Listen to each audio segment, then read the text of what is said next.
for personally, I need life skills. I need to have someone that's gonna prepare me for the future. And instead of investing the money in SROs, you can invest money in more classes like what financial classes. We don't have no financial classes here, and I don't know any other school that have financial classes. How to save up money, how to create your own account, how to budget, how to do this, how to support yourself, how to invest in yourself, and how to build your own career, and how to brand yourself. We don't have stuff like that. Those things are needed, they're necessary, they're required in life. You need to know how to build relationships. You need to know how to control your emotions. You need to know how to take care of yourself. And when we don't have, I feel like I don't have support like that. I have to look for it on my own. I have to search for the people that I need, people that I can relate with, people that I see that they see my potential. When I see that person, that's when I actually put some effort. As most of us are informed, is that there's so many things that trigger students and basically any person. And most of these are because of traumatic events that we've gone through. And oftentimes anything can just trigger you. It could be the loud noise of the bell. It could be the crowded students across the hall. It could be maybe it's too quiet for you to stay calm, right? And all these things might trigger you. You never know what it is. And depending on how your body reacts to it, it might seem too violent and you might get in trouble for it.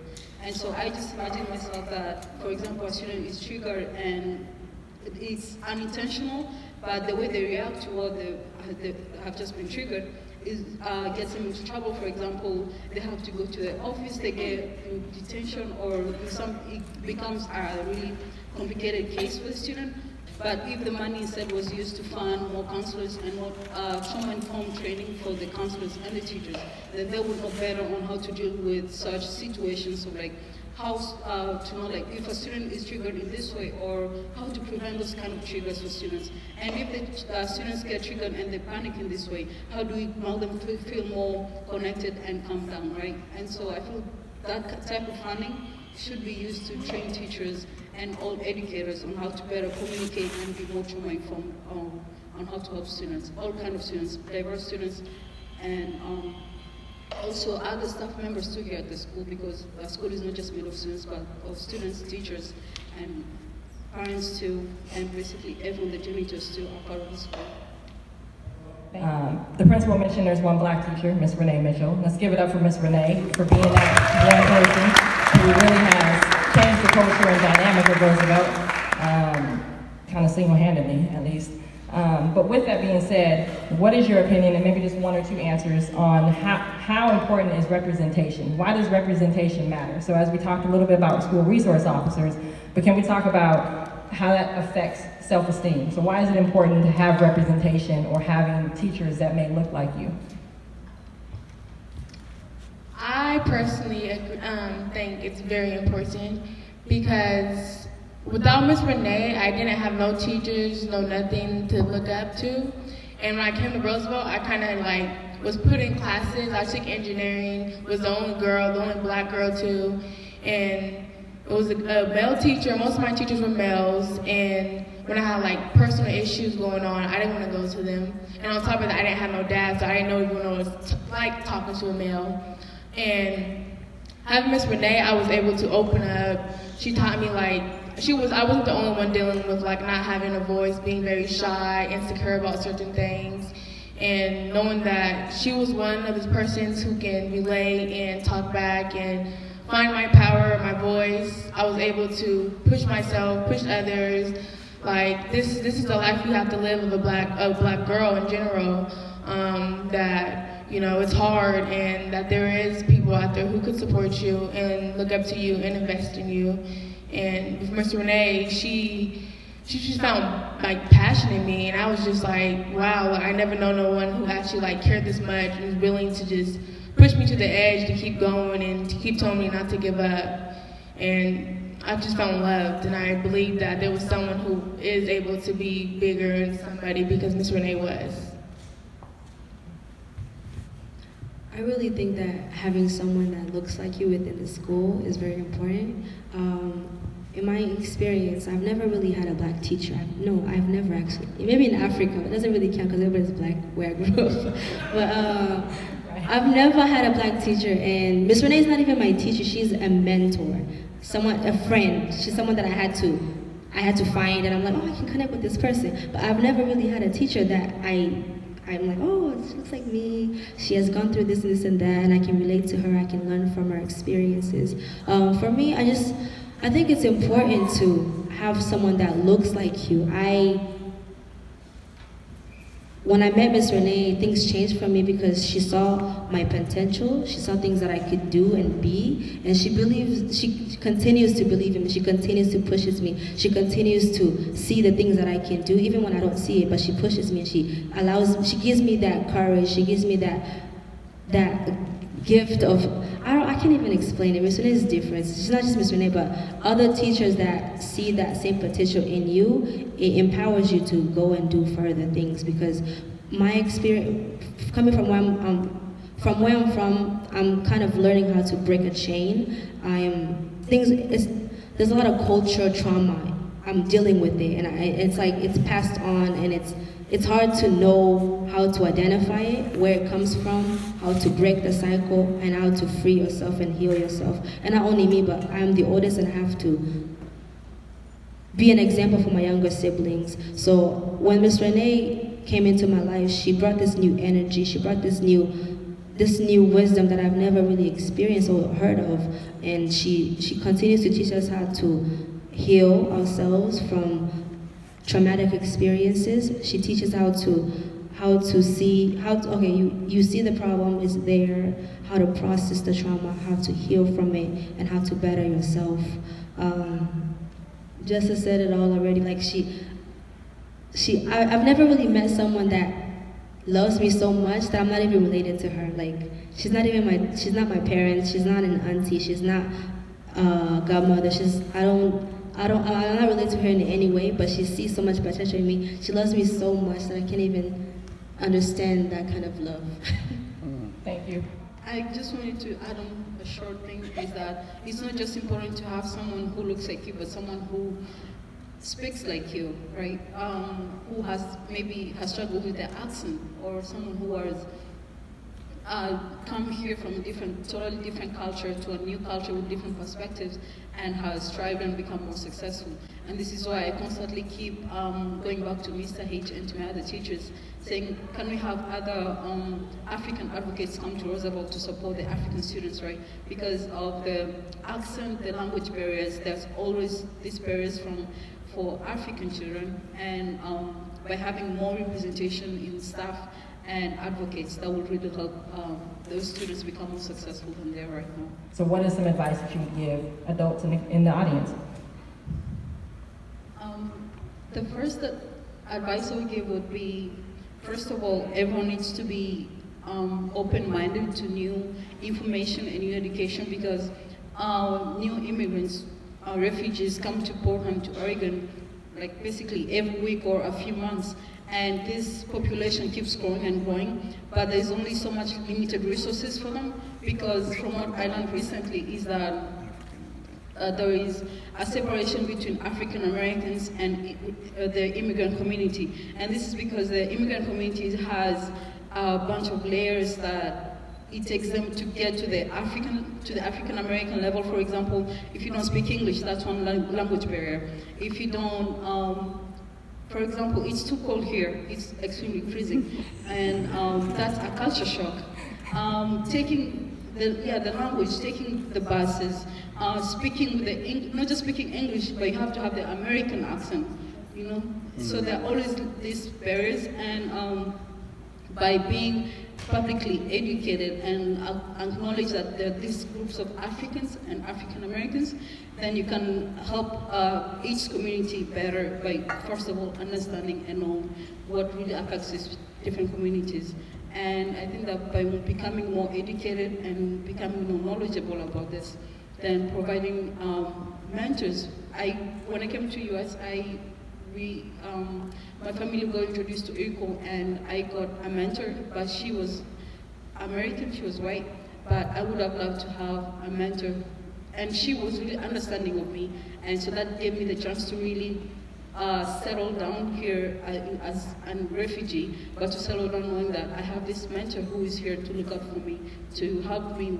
For example, when my mom can't go to school to a meeting, she's there for me.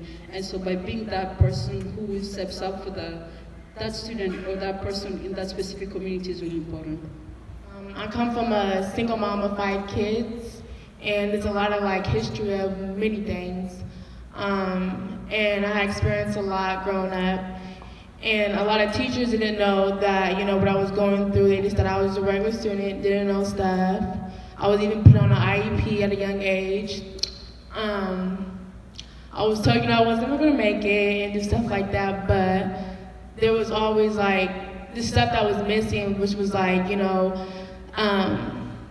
I needed like a teacher who understood me. I needed someone to be there for me. I need someone to, take time to read a book with me and stuff like that, like being one-on-one with me, hands-on. I was told this generation is a hands-on generation. I really believe that. But personally, I feel like being there for that student, understanding what they're going through, what they're experiencing, talk to them, not about what they're exactly what it is they're going through, but what can they do to benefit them? How can they be there? So let me add to that, because you have educators, and I've literally heard teachers say this. I'm not a counselor. I'm not into mental health. I want to just teach. I don't need to know that you're struggling. I don't want to be trauma informed. I was paid to come in, teach you reading and writing, and if you can't figure that out, then I don't want to be, they don't say it that hardcore, at least in the open. But what do you say to those teachers? Because I think that there is a difference now. The students maybe 40 years ago to students today, or maybe it was existing 40 years ago, but now we have it as more of it's prevalent now. So what would you say to teachers that say, I'm not a counselor, I'm not a mental health specialist, I just want to teach? I would say to them that you're here to make me a better person for the future. You're here to make me the person that I'm supposed to be, and not just teach me the stuff, and not just banking education on me. And in order for me to grow and understand what you're trying to do, I have to be able to understand that you know where I'm coming from and what I'm experiencing and why I'm not understanding this and how can I be able to understand this type of stuff. And even with that, like, if you're just gonna come here to just teach me stuff and just think I'm just supposed to learn it, well, I'm not, because I have too many things on my mind and stuff like that. If you're not here to be just here to teach, then you're not should be teaching at all, because these are your students. We're not here just to be your students, but to be loved and to be taken care of. And this is what school's for, because it's a safe place where we're supposed to go, and it's your responsibility to make sure that I'm okay, that I'm safe, because it's a duty. You're not just getting paid to teach me. And if it wasn't for me to be showing up at school, you wouldn't be getting paid. But Say that. Yes. I have actually experienced that, like if you have something, you're gonna just go to the council and stuff like that. But it's like, I'm not the only one in this classroom that's experiencing that. You're just one person listening to you that's understanding this. And it's not fair to me at all. And I'll just tell them, you, like Johanna said, being very open-minded, because there's a lot going on in this world, and all of us have our own different lifestyles. And in order for us to be united, we all have to know where we're coming from and what we're going through. So, Thank you for that. Anyone else want to jump on that question? She said it all? She did. She did say it all. Yes. Many of them thought about being an educator for their future profession. I personally do. I had a dream the other night, actually, being an educator, working for the school board, like being very at the top, doing stuff and changing systems. And my dream is to build my own school.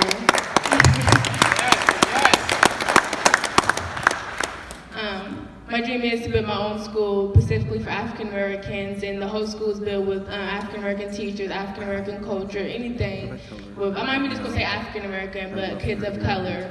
And the school system's different. We're still getting taught what we're supposed to, there's certain things they want, but it's in a different way. We're not going out textbooks. We're teaching each other how to be resilient, to be strong and stuff like that, and motivate each other, And we're celebrating, like, the excellence we have. And I had a big dream for it. Like, we're doing more than just, kids are not coming to school just their self for teaching you how to be a young man, how to be a woman, how to do your hair, how to dress up, how to cut hair. Yes. I had pictures, like my dream had little boys coming in with suits, briefcases, they're going to business class, they're going home like, Mom, this is my business. And you know, that's my goal, to have kids come to school and coming home telling the mom, like, this is what I'm doing tomorrow.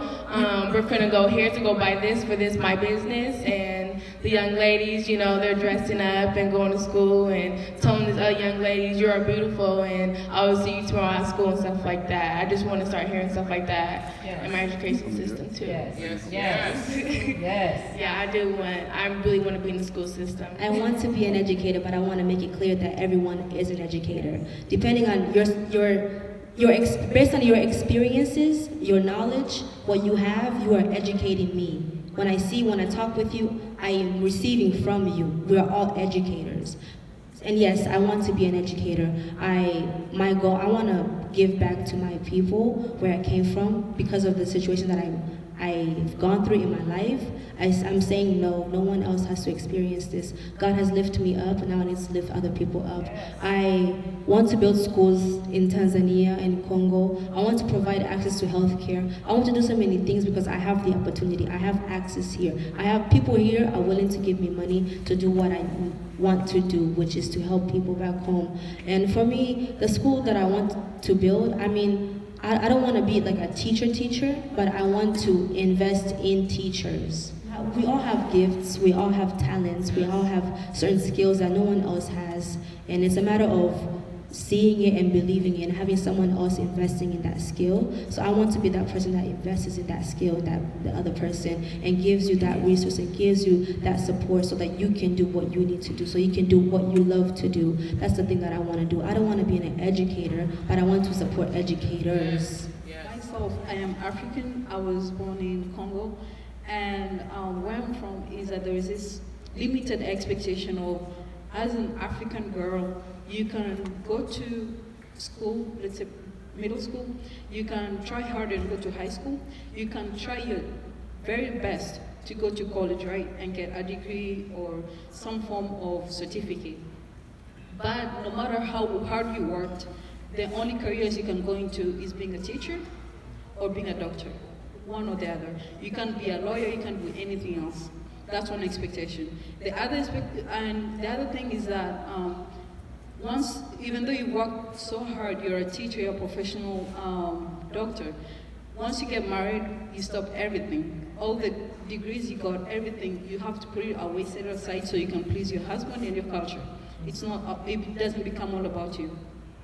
And when I came to the US as a refugee, and I started going to schools here, and I was surprised that it was expected of me to go to college, to apply for FAFSA, to win scholarships, which is something I've never thought of myself, right? But when I started winning the scholarships and all these things, then I changed my mindset from being a teacher or a doctor to becoming an architect, and that's actually what I want to major in when I go to university next year. And what I can say, one of the problems is that Black communities and diverse communities are always set with this type of expectations that because of your skin color, there's only so much you can do in a career field. There is only these sets of degrees you can get. But I think it's only based on like how you want to shift that negative expectation to how you think you personally can benefit your other community members. By challenging that expectation and going beyond what people think you can do and challenging them and becoming way better, so you can also become a model to the other people back in the community too. We're celebrating Black excellence. Who are your heroes and why? A couple of my heroes is Miss Renee, Oprah Winfrey, Michelle Obama, and Angela Davis. Those 4 women are my heroes because I've seen brave, resilient, strong mothers, gifted, hardworking, and worthy women. And each one of them had something that I took from them and that I live with today. So those are my heroes. To me, that's a huge question. And sincerely speaking, I don't have someone I call a hero for me. And this is because me growing up has been so hard and difficult. And actually right now being here in America and going to school, it's something that I'm still trying to mentally adjust. And it's hard for me to take the time and realize like who else has gone through what I've gone through and still made it and became better.